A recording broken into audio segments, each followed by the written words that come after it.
Hey, this is Tanisha, and we are going to work on abstract number 25 of 100. And so, just a quick overview for those who are new to the channel. I've been working on doing 100 abstract paintings, or not really completed paintings, but basically just trying different methods just for help with my future abstract work. And so, that's what this challenge is about. It's just about trying different things with abstract art, from trying thick paint or bright paint or different tools with abstract art, so that in my regular practice I could use those skills that I learned when I'm making when I say real abstract paintings. So, but something I've been working on that's a little bit different over the last few videos is I have been requested by a company to make art that goes with certain themes for their company. And so I decided to use this challenge that I'm working on to actually do that. So basically they gave me a theme, and the theme for this one is called Beat the Heat. So the idea is it's hot out, so let's cool down. So the goal of this abstract piece is to give sort of a cool down effect. Now, since I am putting a company name over the top of this abstract art, I have to keep it in some areas a little bit calmed down. But I thought it looked really good even without the words. But just to give you an idea that it's not as busy, but I thought this one really came out really cool. I love it.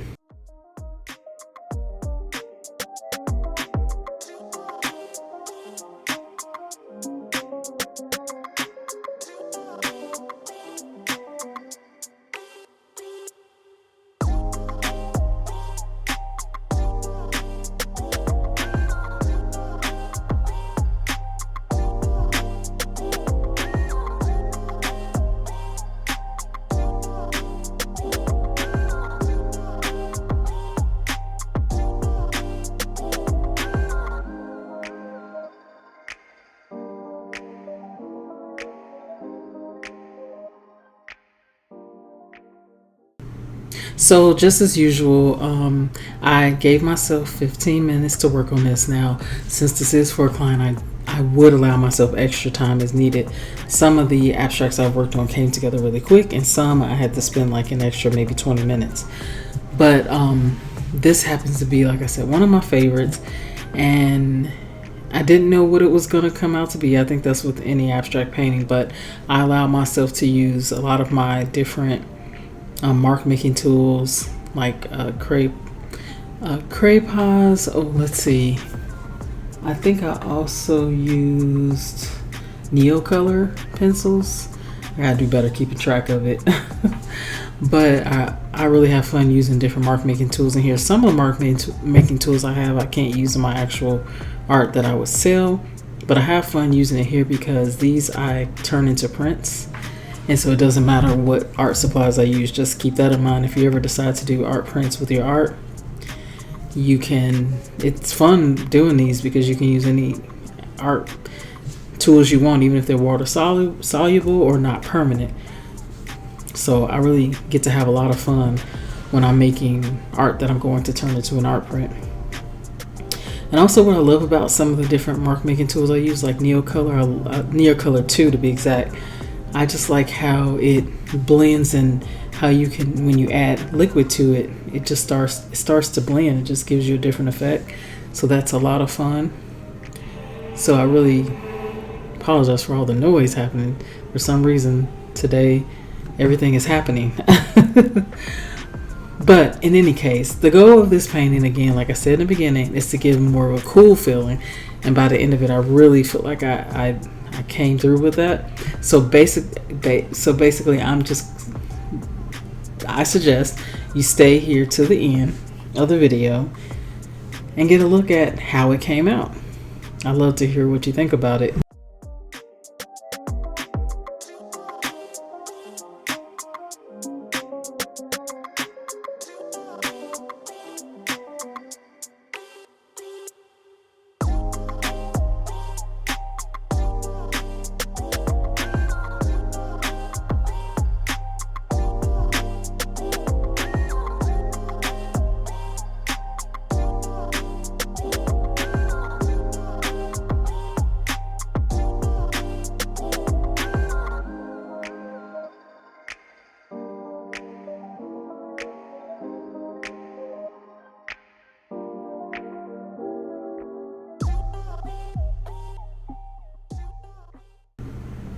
So here we are with, I have a Neo Color pencil in my hand,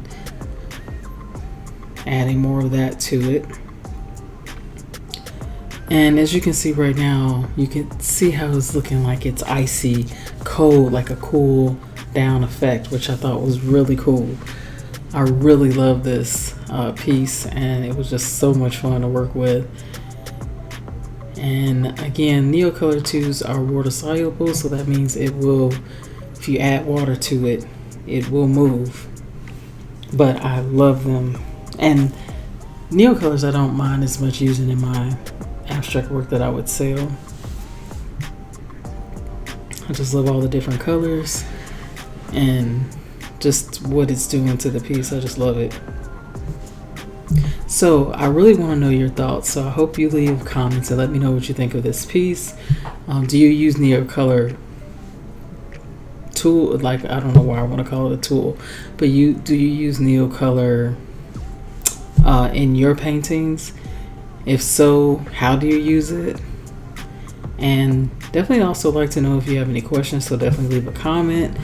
And if you really like this video, please like and subscribe. And no, we're not done yet. I'm still adding more to the artwork before I feel like it's done, but we are getting close. This one I kept really simple. I didn't do a lot of crazy mark making because to me this looked like it was going to turn out to look like a waterfall. And so when you see the picture at the end, I think you might agree. So here I'm just doing some glazing where I mix up some paint with glazing medium, or sometimes I use some other mediums to glaze, but it's just I add it to the piece and then I take it away. And I really like doing that because it gives a subtle change in color and it's not punchy in the face type of thing. So I love to use glazing a lot in my painting. So we are getting closer to the end. I'm just adding little final touches to it. Honestly, with the tape, it doesn't look as great. I always love when I take it off the tape because then I can see what's really going on. And I was really happy to see this piece, so I hope you stay to the end to see it. And I'm just, as you probably noticed, I was late getting this video out, but I'm so happy I got it out. This entire year I've been pretty much on time, but I got really busy. I've been working on doing some outdoor markets, and it takes a lot of work and time. I also I'm doing other things outside of doing art, so it was really hard this week to get everything out. But I really hope you enjoyed the video, and I hope to see you, at least in the comments, next week. Talk to you soon.